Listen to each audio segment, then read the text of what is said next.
کی تاریخ میں اگر کسی ایک فرعون نے سب سے زیادہ ہلچل مچائی تو وہ اخناتون آکناٹن تھا۔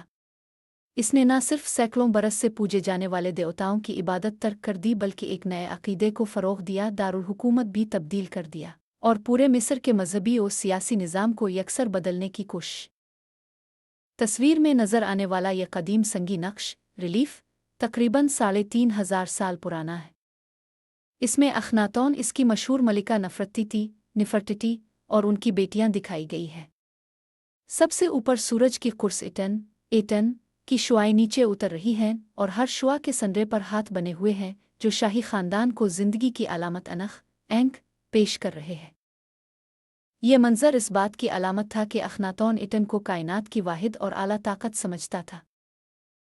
اخناتون نے اپنے دور میں ایک نیا شہر ایٹن آباد کیا جسے آج تل الامارنا ٹیل کہا جاتا ہے۔ اس نے پرانے مندروں کی طاقت کم کرنے کی کوشش کی کیونکہ اس زمانے میں مذہبی پیشوا بھی غیر معمولی سیاسی اثر و رسوخ رکھتے تھے۔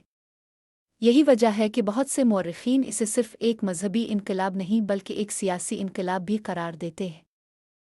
اس دور کی ایک اور حیرت انگیز بات اس کا فن تعمیر اور مجسمہ سازی ہے۔ اس سے پہلے مصری فرعون ہمیشہ طاقتور، مضبوط اور مثالی جسم کے ساتھ دکھائے جاتے تھے، لیکن اخناتون کے دور میں تصاویر اور مجسموں میں قدرتی انداز، خاندانی محبت، بچوں کے ساتھ وقت گزارنے اور روزمرہ زندگی کے مناظر بھی تراشے جانے لگے۔ یہی وجہ ہے کہ ماہرین آثار قدیمہ آج بھی اس دور کو مصری فن کی سب سے منفرد تبدیلیوں میں شمار کرتے ہیں۔ تاہم یہ انقلاب زیادہ دیر قائم نہ رہ سکا۔